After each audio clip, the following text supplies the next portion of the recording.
네, 안녕하십니까. 오늘은 역대상 17장 1절에서 15절까지만 보도록 하겠습니다. 제가 읽어드립니다. 역대상 17장. 다윗이 그의 궁전에 거주할 때 다윗이 선지자 나단에게 이르되 나는 백향목 궁에 거주하거든 여호와의 언약궤는 휘장 아래에 있도다. 나단이 다윗에게 아뢰되 하나님이 왕과 함께 계시니 마음에 있는 바를 모두 행하소서. 그 밤에 하나님의 말씀이 나단에게 임하여 이르시되 가서 내 종 다윗에게 말하기를 여호와의 말씀이 너는 내가 거할 집을 건축하지 말라.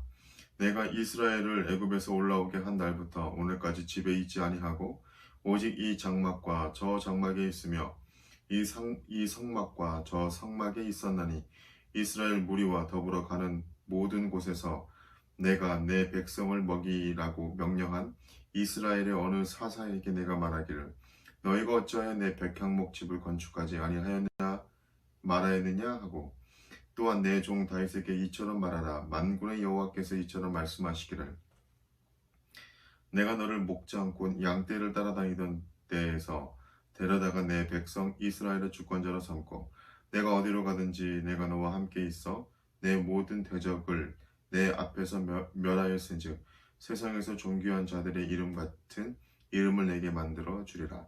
내가 또 내 백성 이스라엘을 위하여 한 곳을 정하여 그들을 심고 그들이 그곳에서 거주하면서 다시는 옮겨가지 아니하게 하며 악한 사람들에게 전과 같이 그들을 해치지 못하게 하여 전에 내가 사사에게 명령하여 내 백성 이스라엘을 다스리던 때와 같이 아니하게 하고 또 내 모든 대적으로 내게 복종하게 하리라.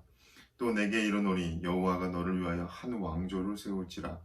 내 생명의 연한이 차서 내가 조상들에게로 돌아가면 내가 내 뒤에 내 씨 곧 내 아들 중 하나를 세우고 그 나라를 견고하게 하리니 그는 나를 위하여 집을 건축할 것이요 나는 그의 왕위를 영원히 견고하게 하리라.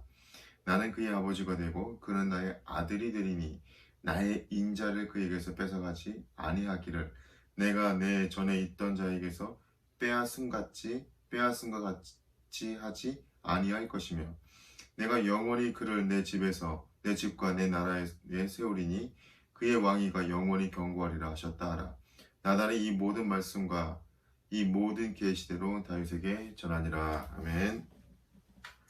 네, 오늘은 먼저 이제 17장 1절에서 15절까지는 보통 다윗의 성전 건축 계획과 하나님의 성전 건축을 하지 말라는 이 말씀으로 이루어지고요.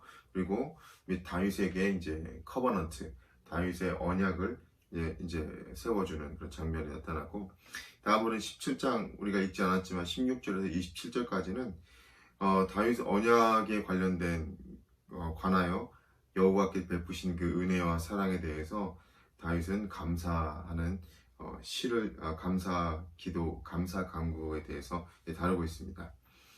다윗의 언약은 다윗이 하나님께 대한 큰 신앙적인 어떤 열심으로 하나님의 전을 건축할 마음을 가진 것을 하나님이 기뻐해 주시는 것입니다. 즉 하나님은 다윗이 하나님의 전을 건축할 계획을 세운 데 대하여 그의 성전 건축을 허락하지도 않으시면서도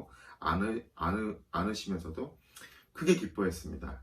그에게 다윗 언약이라는 놀라운 또 언약을 주신 거죠.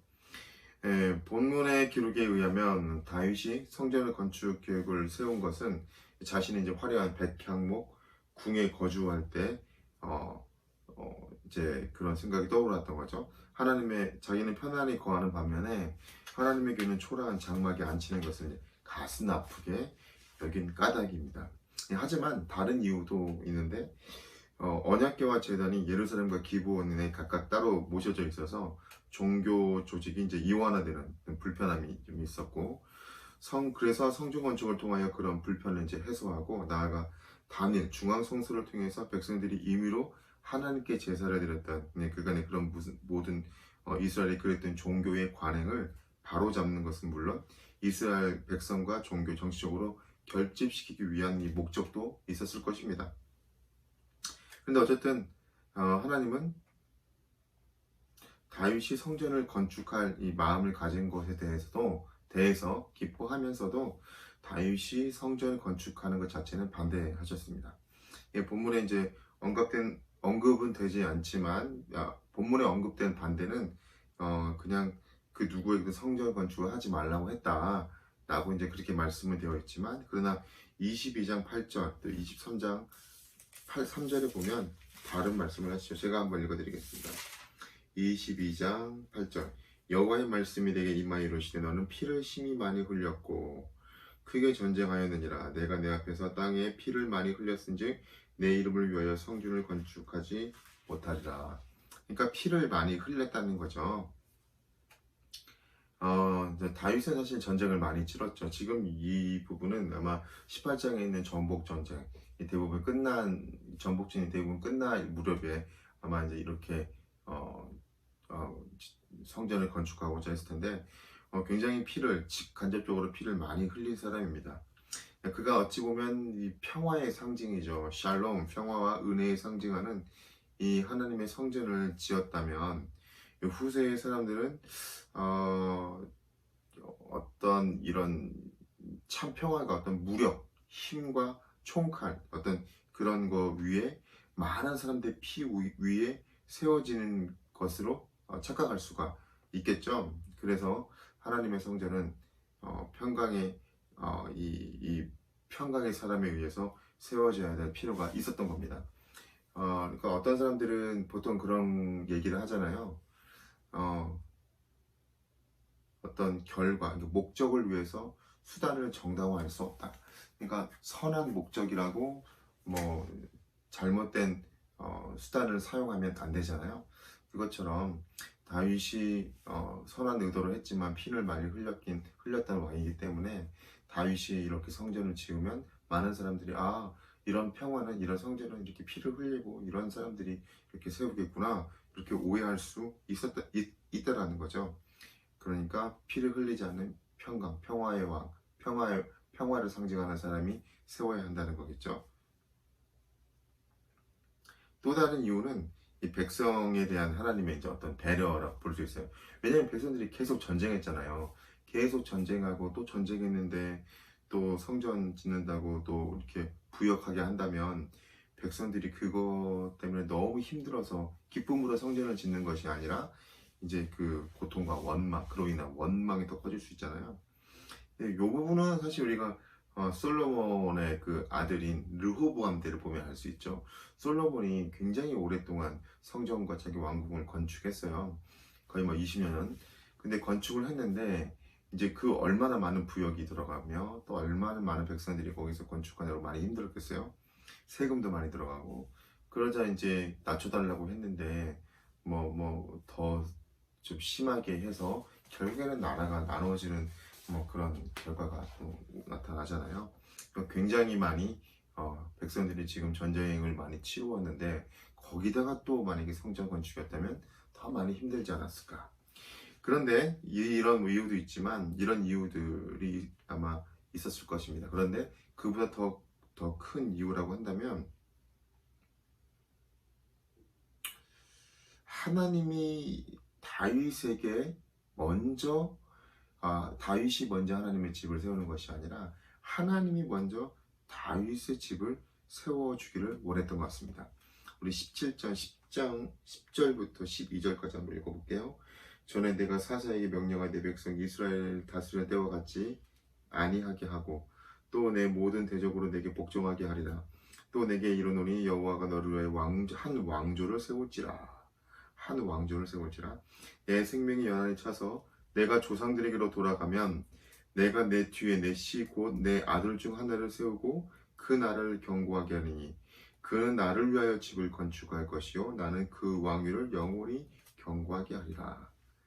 그러니까 이게 계속 하나님께 주시는 말씀을 보면 먼저 하나님께서 다윗을 위하여 집을 세우고 그 다음 그 아들을 통해서 그 집을 견고하게 한 다음에 그 다음에 그 아들이 여호와를 위해 집을 건축할 것이고 하나님은 그 왕위를 영원히 견고하게 한다. 그러니까 하나님 먼저 다윗의 집을 세우시고 그 집을 견고하게 하신 후 하나님이 원하시는 시점에 다윗의 자손이 하나님을 위해 집을 지을 것이라는 겁니다.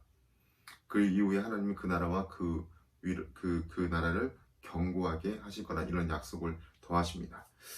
자, 뭐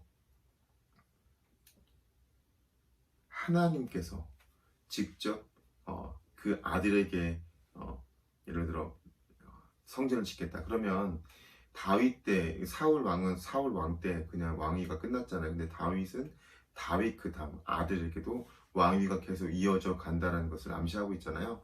그리고 그 나라와 그 위를, 그러니까 한 왕조, 그러니까 다윗의 가문이 계속해서 왕조로 왕을 이어간다라는 그런 이야기이고, 간접적으로는, 아니 직접적으로는 그 아들이 세울 거다. 그러니까 더 많은 이 왕가, 이 아버지의 이 왕위를 계속 이어갈 수 있다라는 그런 사인으로 다윗이 받아들일 수 있었을 것 같아요. 굉장히 이건 복 중의 복이죠. 아직 내 자녀가 어떻게 살아갈지도 모르겠는데, 하나님께서는 너 자녀가 성전을 지을 거고, 그리고 너 자녀가 그 한 왕조를 내가 세울 건데, 그 자녀가 계속해서 영원히 내가 그 위를 견고하게 할 거야 라는 약속을 들으면 얼마나 기쁠까요?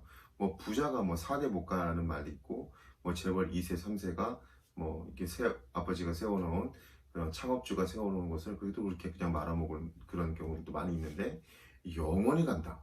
굉장히 큰 복이겠죠.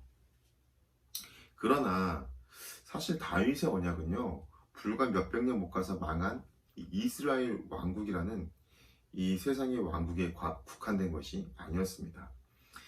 사실 이렇게 보면 다윗의 왕국이 왕조가 계속 가야 되는데, 갑자기 그냥 나중에 아수르 또 바벨론에 의해서 이렇게 또 나라가 망하게 되잖아요. 다윗의 언약은 분명 1차적으로는 다윗 왕국 및 다윗 왕권에 관련된 겁니다. 자손들이 계속해서 왕권을 이어가겠다. 그래서 굉장히 왕권을 쭉 많이 이어가잖아요.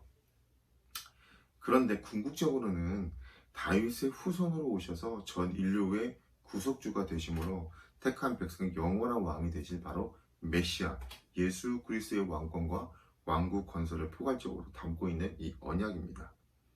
그러니까 다시 말해서 태초의 언약은 다윗의 언약은 태초 이 아담의 범죄한 직후에 여자의 후손으로 약속된 이래로 여자의 후손으로 오실 메시아, 약속된 이후로 다시금 아브라함의 씨, 유다 지파의 유다 지파의 홀 등 여러 모양으로 언급되어 왔던 우리 주 예수 그리스도에 대한 이 언약이 이제 영원한 왕위를 차지할 다윗의 가문의 자손으로 재언약, 그러니까 다시금 새로운 커버넌트가 세워진 거죠. 재언약된 겁니다.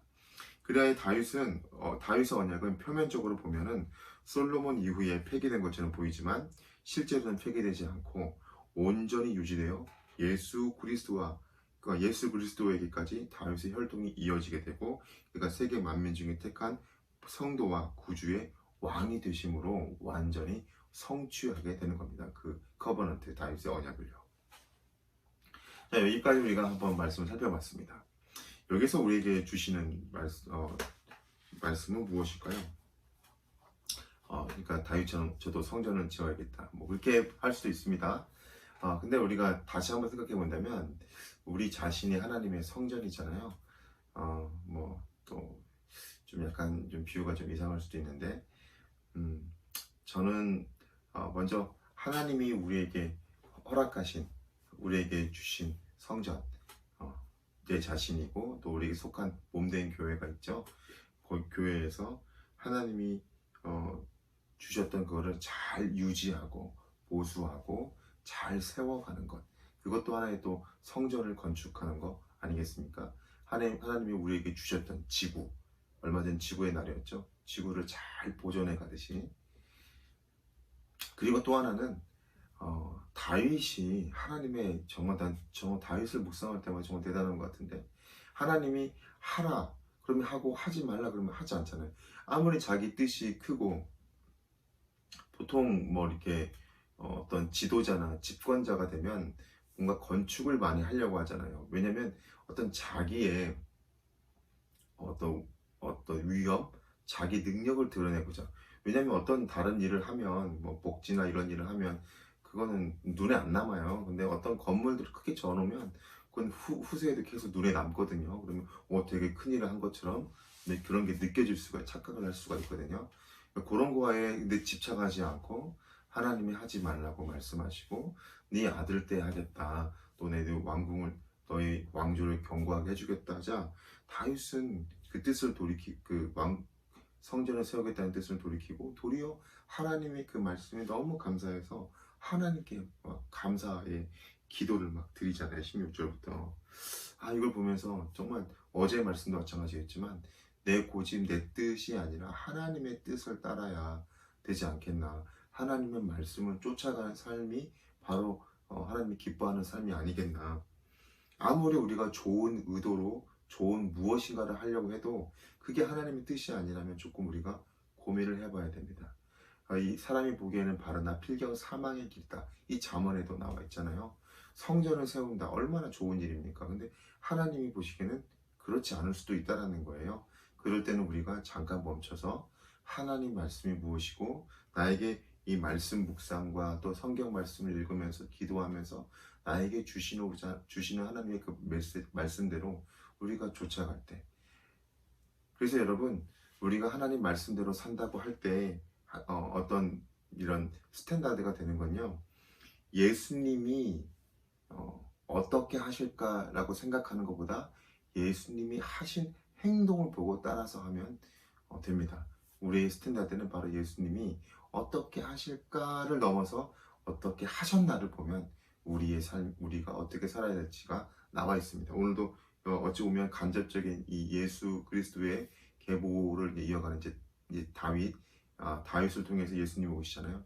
다윗을 통해서도 우리가 하나님 앞에 우리가 아무리 좋은 뜻이지만 이게 하나님 뜻과 맞지 않는다면 이게 돌이켜야겠다. 그런 부분들을 우리가 또 배우게 되고 또 이런 부분들을 결정하거나 아니면 어떤 중요한 부분들을 또 그 목표를 세워갈 때 기억하셨으면 좋겠어요. 예수님이 어떻게 하실까가 아니라 어떻게 하셨나를 보면서 그렇게 결정해서 나갈 수 있었으면 좋겠습니다.